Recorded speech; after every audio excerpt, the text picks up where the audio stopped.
प्रभु का भजन आनंद का सार, प्रभु के भजन बिन जीवन भार। प्रभु का भजन आनंद का सार, प्रभु के भजन बिन जीवन भार।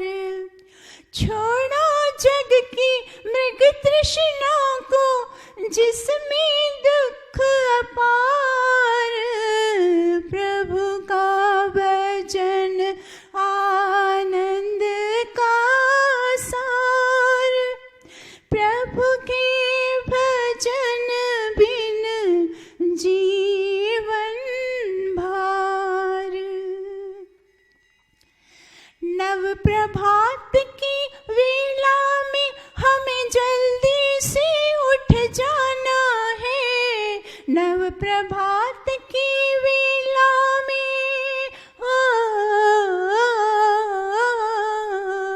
नव प्रभात की वेला में हमें जल्दी से उठ जाना है।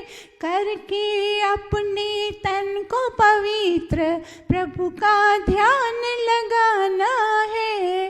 ओम की गूंजे मन में झंकार, प्रभु के भजन बिन जीवन भार। प्रभु का भजन आनंद का सार, प्रभु के भजन बिन जीवन भार। दिव्य नाव है प्रभु भजन की, सबको पार लगाएगी। दिव्य नाव है, हो दिव्य नाव है प्रभु भजन की, सबको पार लगाएगी। माया जाल के क्रूर भंवर से हरदम तुझे बचाएगी। हर पल मिलेगा प्रभु का दुलार, प्रभु के भजन बिन जीवन भार। प्रभु का भजन आनंद का सार, प्रभु के भजन बिन जीवन भार।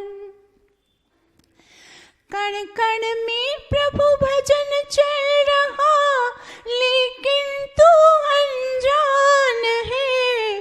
कण कण में प्रभु भजन चल रहा, हो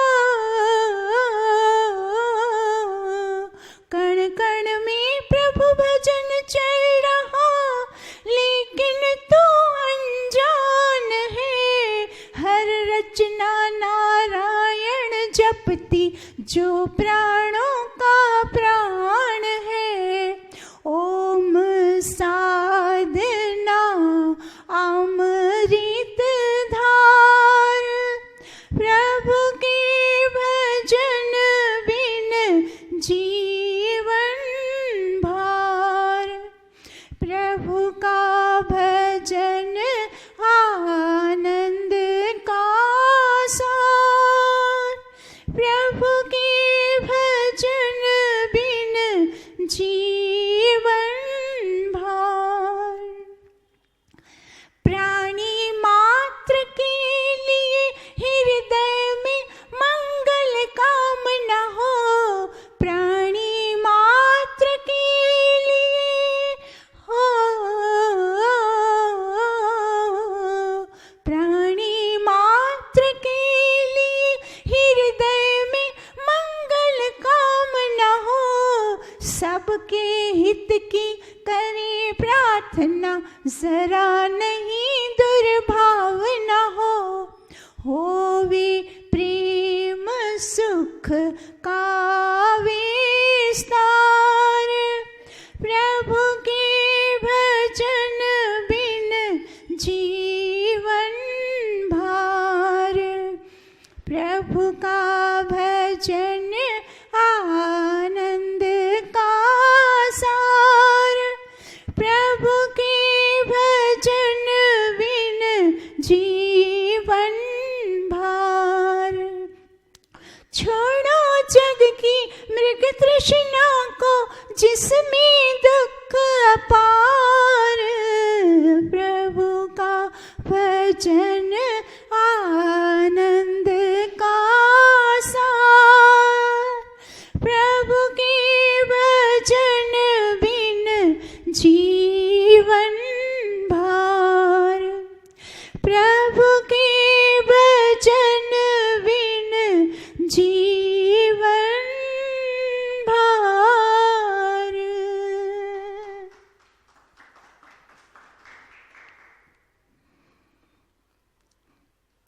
अब यह जो सुंदर भजन के भाव और शब्द सरल भाषा में बहुत अच्छी बातें बता रहे थे। क्या बता दिया? प्रभु का भजन आनंद का सार। प्रभु के भजन बिन ये जीवन भार है। तो ऐसा क्यों कहा? ऐसा इसीलिए कहा क्योंकि यह जो जीव है वो ईश्वर की कृपा के बिना करवट तक बदल नहीं सकता। अर्थात कि यह जो जीव आत्मा है, सारी जीव आत्माएं मूर्छित पड़ी हुई थी। अब ये जो सारे संसार के जीव हैं और प्रकृति के समस्त कण, वो सब मिलकर भी अपने शक्ति से, केवल अपनी शक्ति से कुछ भी नहीं कर सकते, ना कुछ बना सकते, ना कुछ कर सकते। तो फिर ईश्वर ने अपनी कृपा से और अपनी शक्ति से प्रकृति के कणों में से हमें इतना सुंदर संसार बना के दिया। अब संसार के मुख्य दो प्रयोजन हैं। एक प्रयोजन है इस संसार का सुख भोगना और दूसरा प्रयोजन है मोक्ष की प्राप्ति करना। अब ये दो मुख्य प्रयोजन तो है, पर इसमें भी जो प्रथम प्रयोजन है संसार का सुख भोगना, वो तो गौण प्रयोजन है और मुख्य प्रयोजन है मोक्ष प्राप्त करना। पर अब यह जो मनुष्य है, मानव, वो इस संसार के आकर्षणों में फंस गया, आकर्षणों में भ्रमित हो गया और फिर क्या करने लगा कि मात्र ये संसार का जो सुख है उस सुख की प्राप्त करके और उसी में रचा पचा रह के अपने मार्ग को भटक गया, लक्ष्य को भूल गया। जो दूसरा उसका मुख्य कारण था, उद्देश्य था, इस संसार के रचने का प्रयोजन, दूसरा मुख्य कारण मोक्ष है ना, तो उस मोक्ष को तो वो भूल गया। अब क्यों भूल गया? तो उसका भजन में इतनी सुंदरता से, सरलता से, देखो जो ऋषि मुनि हैं हमारे, उन्होंने वेदों को पढ़कर बहुत अच्छी सरल भाषा में ग्रंथ रचे और उस ग्रंथों से भी हम पढ़ करके अच्छी तरह से अपने भटके मार्ग को हटकर और सही मार्ग प्राप्त कर सकते हैं। और उससे भी अभी ये जो भजनकार हैं वो क्या करते हैं, भजन रचयिता, उससे भी अधिक सरल से सरल शब्दों में वैदिक भजन आप देखिए, वो ही वेदों के मंत्रों के आधारित सरल भाषा में हमें अपने जो हम भूल चुके हैं अपने प्रयोजनों को, उस प्रयोजनों की याद दिलाते हैं।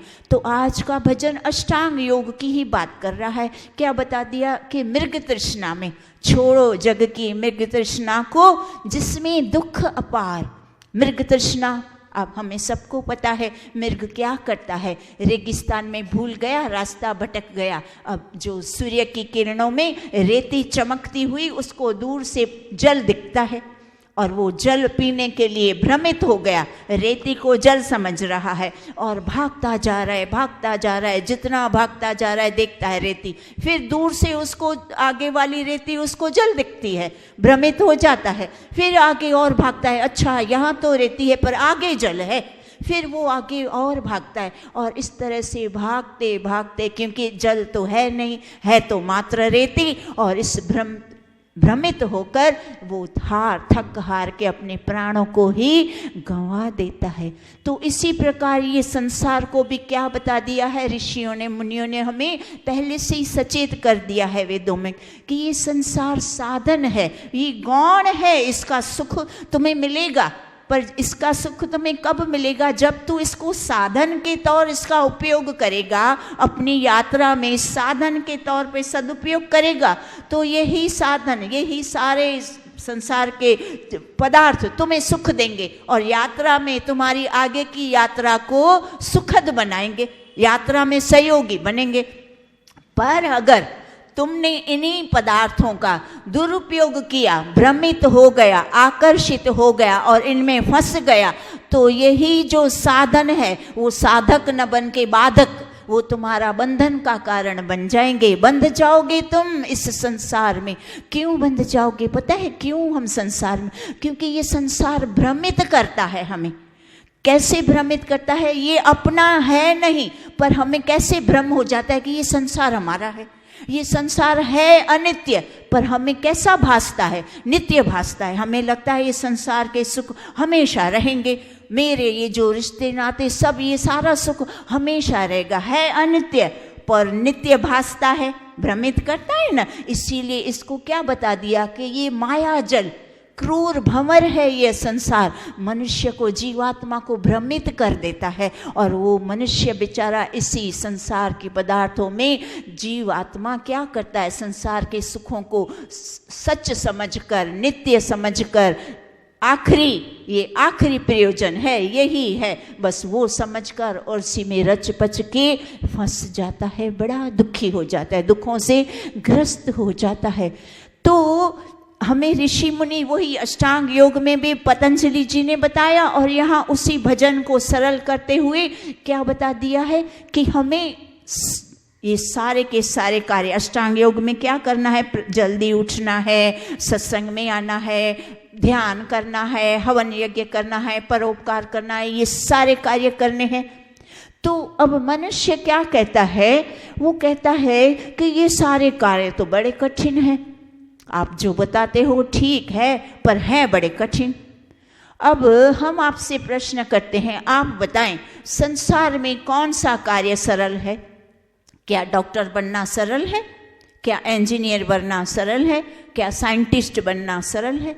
ये सारे कार्य कठिन हैं, पर फिर भी सारे मनुष्य ये सब करते हैं ना, डॉक्टर बनते हैं, हम इंजीनियर बनते हैं, हम साइंटिस्ट बनते हैं। हम धन एकत्रित करना कितना कठिन है, फिर भी हम धन को एकत्रित करते हैं। सारे सामान जो भी दिखता है हमें, वो हमें चाहिए, हमें घर में लाना है, वो क्या सरल था? बड़ा कठिन है, पर फिर भी हम सारे कठिन कार्य करते हैं। और यहाँ देखें तो माताएं से पूछिए, माताओं से, क्या संतान को उत्पन्न करना सरल है?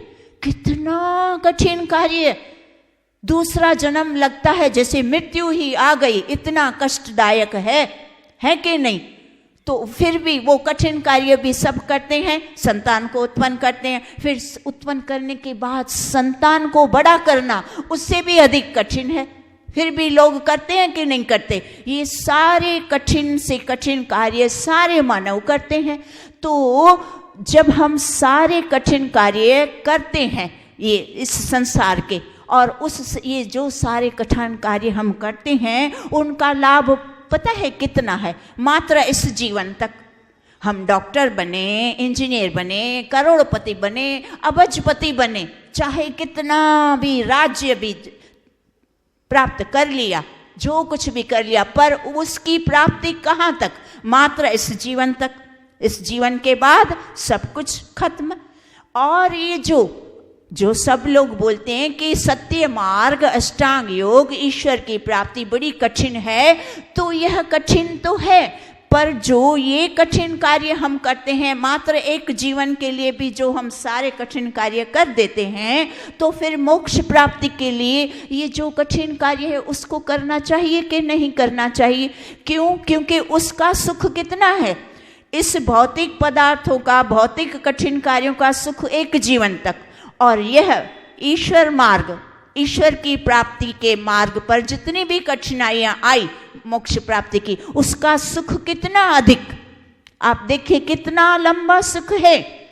31 नील, 30 अरब, 40 खरब, इतना सारा लंबी, अर्थात 36,000 बार यह संसार सृष्टि बने और बिगड़े, तब तक यह मोक्ष मुक्ति का सुख हमें मिलेगा, प्राप्त करेंगे। आप सोचो कितना लंबा सुख, लंबा काल। 36,000 सृष्टि किसको कहते हैं? हम मात्र एक छोटे से जीवन के लिए इतना कठिन कार्य कर जाते हैं।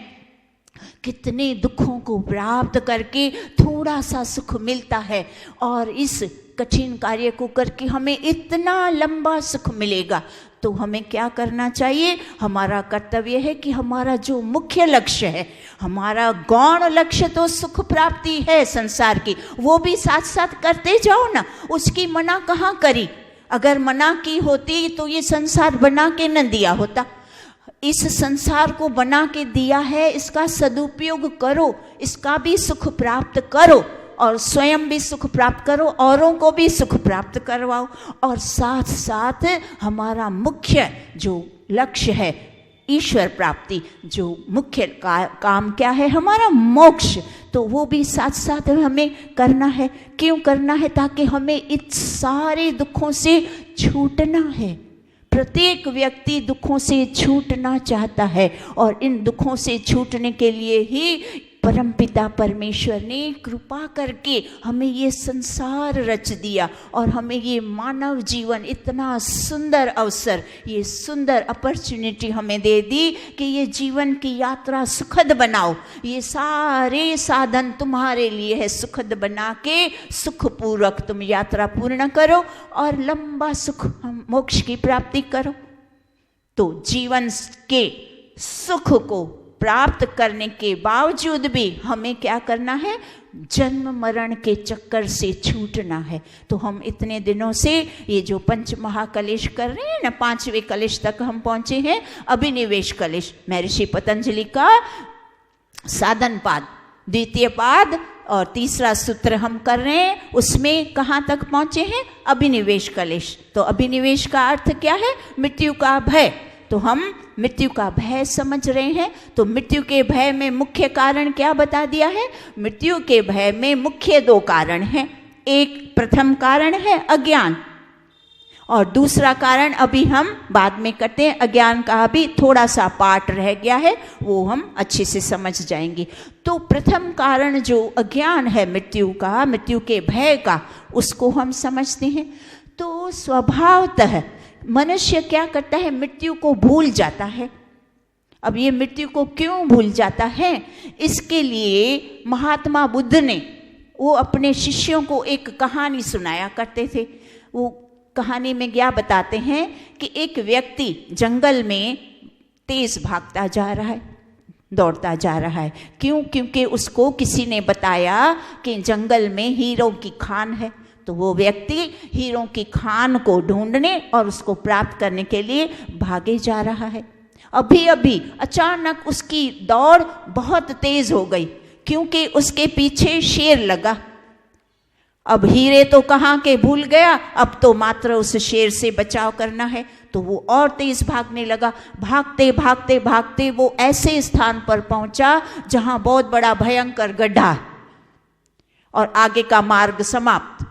अब पीछे तो लौट के जा नहीं सकते क्योंकि पीछे शेर पड़ा है। और फिर उसने देखा नीचे गड्ढे की और अंदर दृष्टि डाली तो वृक्ष की जो जड़ें होती है ना, डालियां, वो झुकी हुई थी। उसने क्या किया? उस डालियों को पकड़ के लटक गया और सोचा कि ये अभी जो शेर चला जाएगा फिर मैं ऊपर आ जाऊंगा। ऐसा सोच के उसने ऊपर देखा तो वाह, शेर तो राह देख के बैठा है, वो भी प्रतीक्षा में बैठा है, ये ऊपर आएगा। और फिर उसने घबरा कर फिर उसने नीचे दृष्टि डाली तो क्या देखता है? एक बड़ा विषैला नाग उसको ग्रस्त करने के लिए बड़ा उत्सुक बैठा है। फिर थोड़ी देर में वो अनुभव करता है कि ये जो वृक्ष की डालियां हैं वो झुकती जा रही हैं। और नीचे देखता है तो चूहे उस जड़ें को काटे जा रहे हैं। और फिर वो क्या देखता है कि वृक्ष की शाखाओं में मधुमक्खियों का छत्ता उसमें से शहद टपक रही है। उसने क्या किया, अपनी जीभ फैलाई, जीभ खोल दी तो शहद की बूंदें उसके मुंह में पड़ गई। अब मधु की मधुरता में वो ऐसा खो गया कि वो मृत्यु का भय और मृत्यु का आसन, इतना मृत्यु का भय और मृत्यु सबको भूल गया। उसके लिए मधु की मधुरता में सब भूल गया। न रहा उसके लिए शेर, न रहा नाग, न रहे चूहे जड़ काटने वाले, और वो मधु की मधुरता में अर्थात विषयों के सुख में, वासना में वो सब कुछ भूल गया। पर वो जो चूहे हैं वो तो जड़ें काटे जा रहे हैं और शेर और नाग प्रतीक्षा में बैठा है। अब इस अलंकारिक कहानी से हमें क्या समझाया जा रहा है कि ये जो बुढ़ापा है वो शेर की भांति धमकाता हुआ आगे बढ़ रहा है, और ये जो रोग हैं वो नाग की भांति शरीर पर निरंतर प्रहार करते जा रहे हैं, और ये जो दिन और रात हैं वो चूहों की भांति हमारी आयु को घटाते जा रहे हैं। फिर भी यह बात कितनी विचित्र है कि मनुष्य इतना सब कुछ देखने के बावजूद भी इस संसार के विषयों में, वासनाओं में आकर्षित होकर फंस करके अपने मृत्यु को और मृत्यु के भय को भूल के बैठा है। बड़ा विचित्र है। और इसी बात को वाल्मीकि रामायण में राजा दशरथ की मृत्यु के पश्चात मर्यादा पुरुषोत्तम राम ने इस संसार की हकीकत को और उसकी मनोवृत्ति को बड़ी सुंदर वाक्यों से इतनी सुंदर आलोचना करी है।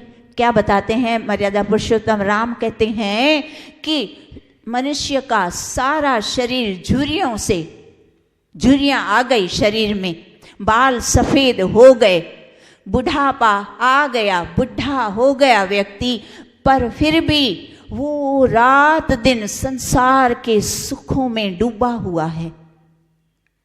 जीवन के अंतिम पड़ाव में भी वो आत्मबोध की प्राप्ति के लिए कोई यत्न नहीं करता। उसकी अभी भी जीवन के अंतिम पड़ाव में भी जीवन के, आत्मा के बोध की, इन दुखों से छूटने की कोई प्रवृत्ति, कोई इच्छा, कोई रुचि जागती ही नहीं। यह बड़ा ही विचित्र, इतना विचित्र प्रसंग, सबसे अधिक मानव जीवन में जो कोई बोले आश्चर्यजनक बात, यह आश्चर्यजनक बात। देखिए सारे प्राणी हम देखते हैं ना, हमारे समक्ष ही बुढ़ापा आता जाता है, फिर रोग सारे सताते जाते हैं, रात दिन आयुष घटती जाती है, पर फिर भी वो हमेशा अकल्याणकारी, अहितकारी कार्यों में ही लगा पड़ा है। वो कभी अपने छूटने का प्रयास नहीं करता। और ये मृत्यु है जो बार बार हमें सावधान करती है, हमें लगातार हमारा दरवाज़ा खटखटाती है। कैसे? कभी हमारे घर परिवार में किसी की, दादा की, दादी की, माता पिता या किसी अन्य व्यक्ति की मृत्यु आती है, या अड़ोस पड़ोस में आती है, या कहीं रिश्ते नाते में, तो ये हमारा दरवाज़ा खटखटाती है, हमें सावधान करती है, हमें जागरूक करती है। देख लो भैया, आज मैं वहाँ हूँ, कल तुम्हारा नंबर आएगा। तो इस तरह से मृत्यु हमें हरदम सावधान करती है, जागृत करती है, और हमें वैराग्य उत्पन्न कराती है। इस संसार के पदार्थों से वैराग्य उत्पन्न करा के ईश भक्ति की ओर हमें प्रेरित करती है, ईश्वर भक्ति की ओर हमें मोड़ती है। तो इसीलिए मृत्यु कोई हानि नहीं है। मृत्यु का इस तरह का, हम अगर ज्ञान पूर्वक हम मृत्यु को समझते हैं तो इस तरह से मृत्यु हमें लाभ पहुंचाती है। अब वैराग्य शतक में महात्मा भर्तृहरि भी क्या बताते हैं? यही बात बताते हैं कि जब तक यह शरीर स्वस्थ है, यह शरीर निरोगी है, इंद्रियों में बल है, बुढ़ापा दूर है, बुढ़ापा अभी निकट नहीं आया, आयु अभी क्षय नहीं हुई है, तब तक ज्ञानवान का क्या कर्तव्य है कि वो अपने आत्मा के कल्याण के लिए सारे कार्य करना प्रारंभ कर दे। आत्म कल्याण के हेतु आत्मा को, आत्मा का कल्याण किस बात में है? मात्र आत्मा के कल्याण सरल 2 ही उपाय हैं उसके, दूसरे कोई अनंत उसने कठिन ईश्वर ने काम नहीं सौंपा हमें। मात्र क्या बता दिया कि शुभ कर्म करो। शुभ कर्म करने से ये जो हमारा मन रूपी साधन है वो स्वच्छ, पवित्र, शुद्ध रहेगा, दर्पण की तरह साफ रहेगा, और उसी मन रूपी साधन से तुम अपने आप को अष्टांग योग लगा के अष्टांग योग करो और ध्यान उपासना करोगे तो मन साफ है, शुद्ध है, पवित्र है। तो तुम आत्मबोध का अर्थ स्वयं को जानना, तो तुम्हें तुम्हारा स्वरूप दिखाई देगा और तुम्हारे स्वरूप के अंदर मैं भी लगा हूं। ऐसा नहीं है मैंने तुम्हें इस इतने बड़े संसार में अकेला नहीं छोड़ दिया, मैं तुम्हारे साथ लगा हूं, तुम्हारे आत्मा के अंदर मैं विद्यमान हूं, तुम मुझे भी प्राप्त कर लो। बस स्वयं का स्वरूप हमारा जो सच्चा सही शुद्ध स्वरूप है, सुख स्वरूप है, बस हम अपने स्वरूप को जाने और उस परमपिता परमेश्वर सुख स्वरूप आनंद स्वरूप परमात्मा को प्राप्त करके मोक्ष सुख को प्राप्त करना है। यही इस संसार के 2 मुख्य प्रयोजन है।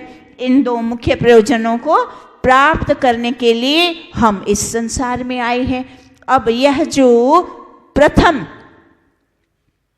कारण, मृत्यु के भय का प्रथम कारण अज्ञान, वो तो हमने अच्छे से समझ लिया। अब दूसरा कारण क्या है मृत्यु भय का? दूसरा कारण है मोह, ममता, आसक्ति। तो वो क्या है? वो ये है कि यह जो हमारा शरीर है, फिर घर है, फिर घर के परिवार के जन है, फिर धन है, संपत्ति है, पद है, प्रतिष्ठा है, गाड़ी है, बंगले हैं, जो कुछ भी है, वो सब कुछ जो भी हमें साधन रूप में ईश्वर के माध्यम से प्राप्त हुआ, अब इन सारे पदार्थों का स्वामी है ईश्वर। और मनुष्य ने गड़बड़ी कहाँ कर दी? उसने ईश्वर के स्वामित्व को, ईश्वर जो मालिक है उसकी मालकी को हटा दिया। ईश्वर स्वामी है उसको हटा के स्वयं स्वामी बन गया। मैं इन सारे चीजों का स्वामी हूं। शरीर मेरा, मेरी पत्नी, मेरा पति, मेरी संतान, मेरा घर, मेरा बंगला, मेरा पद, मैं ये, मैं वो, मैं करके जिसको बोलते हैं कि स्वस्वामी संबंध। ये तो मैंने आपको सरल भाषा में बताया, पर हमारे शास्त्रों में इस सारी बात को क्या बता दिया? एक ही शब्द में, स्वस्वामी संबंध। हमने स्वस्वामी संबंध अर्थात इन सारे पदार्थों को, जिसका स्वामी था ईश्वर, और हमने उस ईश्वर को हटा के हम बन गए स्वामी। अब हम जब इन सारे चीज़ों के स्वामी बन गए, न होते हुए भी जबरन जबरदस्ती अपने आप को बना डाला स्वामी, तो अब स्वामी जो बना डाला तो हम वास्तव में स्वामी तो थे नहीं, ये तो आसक्ति हो गई। गड़बड़ करी तो उसका दंड आया, आसक्ति आई। अब आसक्ति के कारण फिर हमने क्या किया? अब पूरा जीवन अशुभ कार्य किए, अनुचित कार्य किए, क्योंकि आसक्ति, लोभ आया, मोह आया, परिवारजनों से, शरीर से, सबसे लोभ हो गया ना, मोह हो गया। मोह के वश में सब अनुचित कार्य, क्योंकि ये इसी को ही सब कुछ समझा, और इसी को, इसको भी सुख देना शरीर को, और घर के परिवार वालों को भी सुख देना, बस यही हमने समझा। और इस सुख के प्राप्ति के लिए हमने अनुचित कार्य किए। इसीलिए ईश्वर ने हमें पहले से, यजुर्वेद का देखो मंत्र हमने कितनी बार किया है, ईशावास्यमिदं सर्वं यत् किंच जगत्यां जगत् तेन त्यक्तेन मुञ्जिता मां गिरदः कस्य स्विद्दनम्। पहले से ईश्वर ने हमें यजुर्वेद में बता दिया, सचेत कर दिया। देख लो भैया, देख लो मेरे बच्चों, संतानों, देख लो, ये सारा कुछ जो भी दिखता है जगत में, जो कुछ भी तुम्हारे पास है, जो दिखता है, वो सब मेरा है, मैं हूं उसका स्वामी, पर तुम्हारे लिए है, तुम इसका सदुपयोग करना।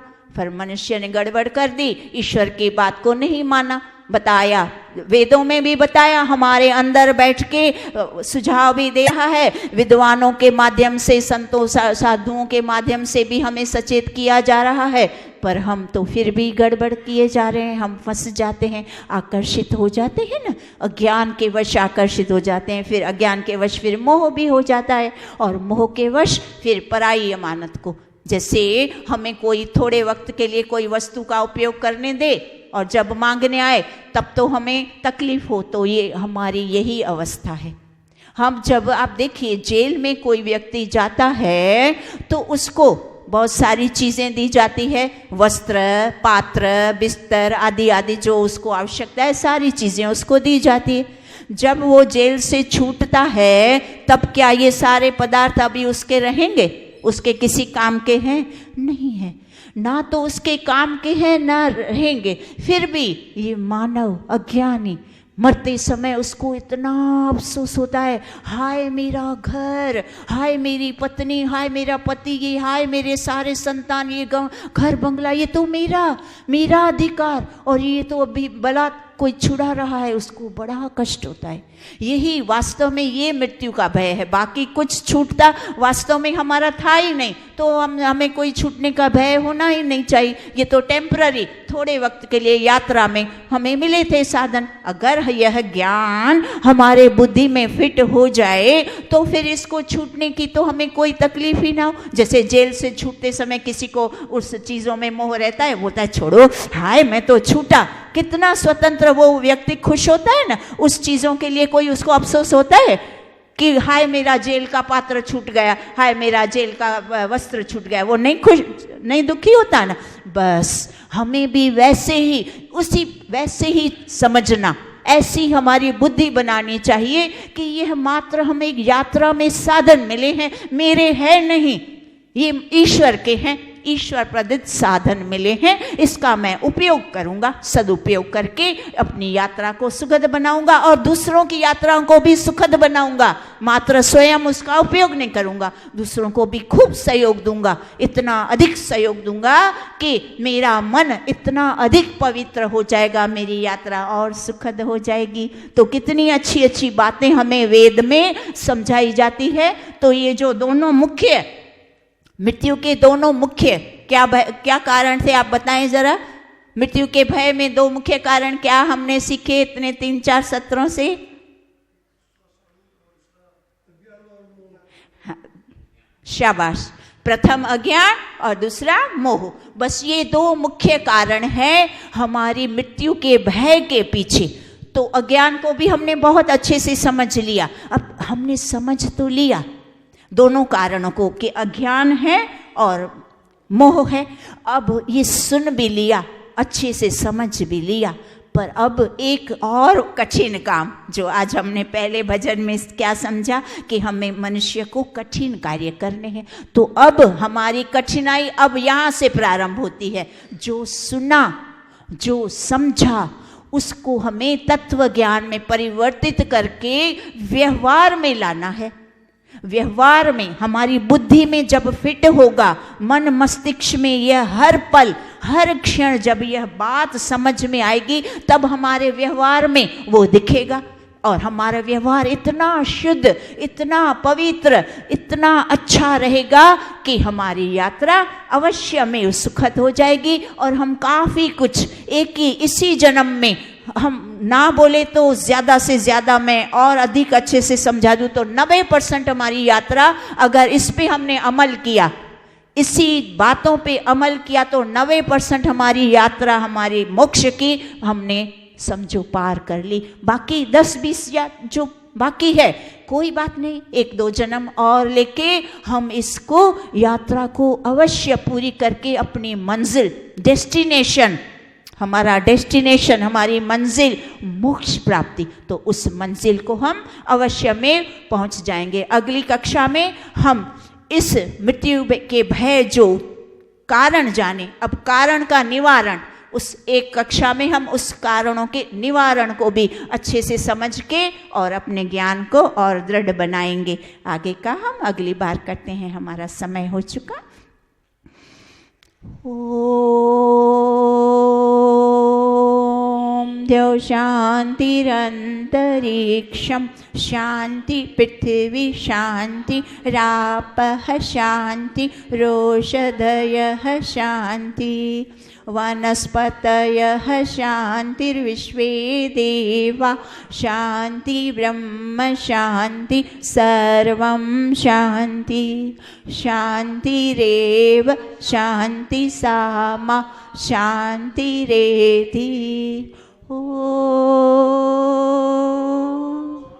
शान्तिः शान्तिः शान्तिः। सर्वेभ्यो नमः। आप सबका बहुत बहुत धन्यवाद।